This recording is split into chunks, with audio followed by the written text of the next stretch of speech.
the most unfair narratives in UFC history. Now, I feel like a lot of times fans are either coping, they misunderstand, or they go too hard on certain fighters or divisions, and that's exactly what we're going to be talking about today, the most unfair narratives in the UFC. Starting off with the first one, pretty much that Ilia only knocked out Volkanovski because of the Islam Makhachev knockout a few months before. This I do not agree with at all. I feel like at no point does Volk eat that right hand. I feel like he gets knocked out pretty much throughout the entire history of the UFC. During his entire career, he's going to get knocked out by that right hand. We also have to consider Ilia does have an insane amount of power where he probably would have knocked him out regardless. And some people will say, okay, well, Volk, he just lost confidence after the knockout. He just wasn't the same, which I don't agree with. He was washed or something like that. Not only does his Lopez performance prove that not to be true, but he was just as fast, just as good. It's just he fought a much better fighter than he's fought before. This was arguably the best fighter outside of Islam he's ever faced. And if anything, him losing confidence, he just would have got knocked out earlier. He would have been too, sloppy in the pocket. He would have rushed things, and he probably would have gotten knocked out much earlier. And I don't think the Islam knockout really affected the fight at all, in my opinion. Moving on to the next one, Charles Oliveira, he's a quitter and he gives up in fights. This one is totally unfair. Now, people say this for a few reasons. One, because Oliveira, he taps, which doesn't really make any sense. So many fighters tap and they don't get called a quitter. We've seen that. Oliveira, he's tapped out so many names like Dustin Poirier, and no one calls Poirier a quitter. People call him a dog, which he is. But I just feel like saying that he taps or whatever doesn't really make sense to call him a quitter. You also have a few other fights like the Max Holloway fight where he literally got injured and had to go out on a stretcher. And people call him a quitter for that performance, which is crazy because no one calls like McGregor a quitter for, breaking his leg, getting carried out. That doesn't make any sense. And I feel like if anything, he's the opposite of a quitter. He constantly gets dropped. He constantly is losing fights, and he always at least attempts and usually succeeds at coming back in the fight. Against Poirier, he outdogged Dustin Poirier. He took so many more shots than Dustin Poirier, and he was the one still coming forward. And if we look at his other fights, even the one where he lost against Arman, he was losing that fight, but even in the last minute, when he's down, he needs a Hail Mary to win. He didn't get the submission, but he was looking for the finish even when he was losing the entire fight. I do not agree with this at all. Moving on to the next one, Khamzat Chimaev. He has a bad gas tank and he gasses out very frequently.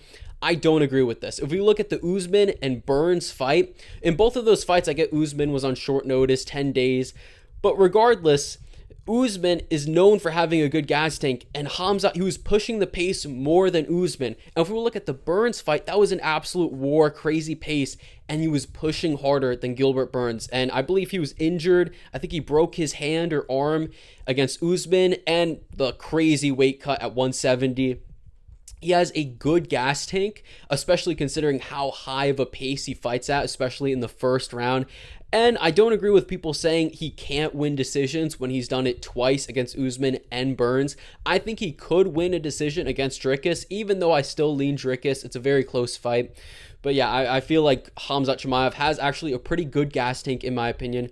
Moving on to the next one, Dricus du Plessis. He's not a technical fighter. He's sloppy and he just gets lucky. He wins by fluke. I do not agree with this. I feel like Dricus has controlled technical aggression that works very well for him. Obviously, he has a lot of physical attributes that help him. He's strong. He's powerful. We all know that. He's pretty fast. But he's pretty technical. Against Sean Strickland, especially in the rematch, he looked almost more technical than Strickland, and he outstruck him with pretty much no grappling over 5 rounds. I know people hate on Sean Strickland. He still is a pretty good striker. He broke his nose. He broke the nose of one of the best defensive strikers in the UFC. His wins, they're not flukes, and he has underrated game plans. He has an underrated fight IQ.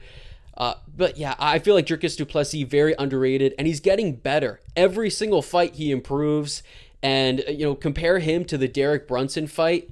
He is so much better now than he was before. His gas tank is much better. That's another narrative that I feel like isn't fair, that Dricus, like Khamzat, has a bad gas tank. He gasses out. I don't agree with that at all. Moving on to the next one. Injuries are just excuses. Injuries, they don't count, or they do count or whatever. I don't agree with this. Injuries, weight cuts, staph infections, they do affect fights. If we look at a fight like Umar versus Merab, right? In this fight, Umar, he broke his hand. Now, both guys were injured in this fight. So even if Merab lost the third round and he didn't get the fight, I still would have this opinion. In a close fight, you could say, oh, I lost 48 to 47 and we had a close round 3 and 5. If I didn't break my hand, I would have won. That's not an excuse. That actually could have affected the fight. Aljamain Sterling, another one. Oh, he got rushed against O'Malley when O'Malley had like 8-10 months to prepare, and he had an awful weight cut. He had to, do a quick turnaround after beating Henry Cejudo in like 3 months. Yeah, you could say, hey, that weight cut, it affected my chin, and if I was given 6-7 more months like O'Malley, I would have won the fight. That could happen, especially because he won by or lost by knockout.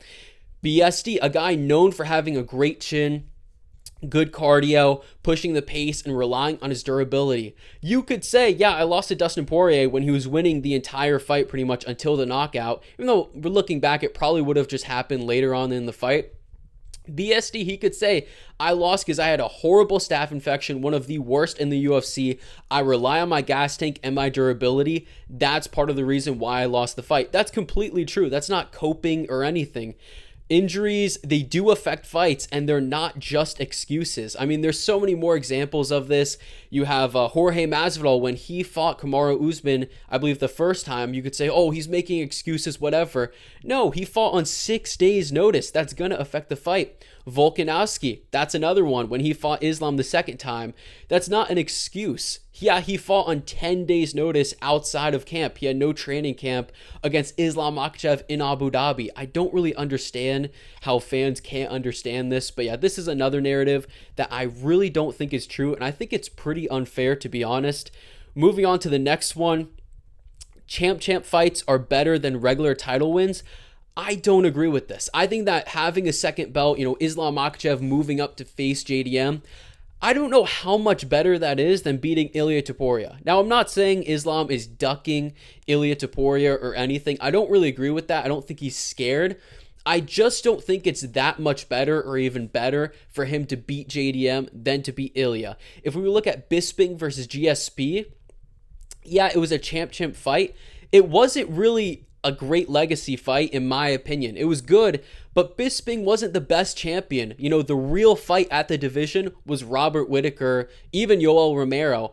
I feel like if GSP fought either one of those two, or even just stayed at 170 and fought the current champ, who I think in 2017, I think it was Tyron Woodley, I could be wrong, that would be more impressive than him going up to 185. I get it's cool to have a second belt. I think it just depends on who is the champion at the time. I don't think a second belt automatically, is more impressive. Now, the last one, flyweight is boring. It's a bad division. I feel like this is kind of an old false narrative, and as time goes on, people start to disagree with this. You have Davison Figueiredo. His reign was crazy. The Brandon Moreno fights, those guys fought 4 times, and outside of really the fourth one that was kind of the first 3 were absolutely insane. Fight of the nights. You have Pantoja. His reign was absolutely, it's an underrated reign. Him getting the belt off of Moreno, that was arguably the fight of the year. Demetrius Johnson, Henry Cejudo, those were good fights. You have also Demetrius Johnson, he was way ahead of his division, but he also had crazy finishes, and it's a pretty good division. You have even the other fights like Kai Kara France, Steve Erceg. Steve Erceg versus Pantoja is a pretty underrated fight. I feel like for a lot of these, they're very underrated and people don't really care. But usually when they're the co-main event of a big card, that's the best the UFC could do. Put these guys in the spotlight. Don't make them the main event because no one's really going to care, unfortunately. For big fights, you have Kai Kara France, Pantoja. I think that's going to be a really good fight, and it's on the Ilia Topuria Oliveira card. Genius by the UFC, but this is another narrative I do not agree with at all. Let me know which one of these you agree with, disagree with, and why. But yeah, that is it for me. Let me know what you think.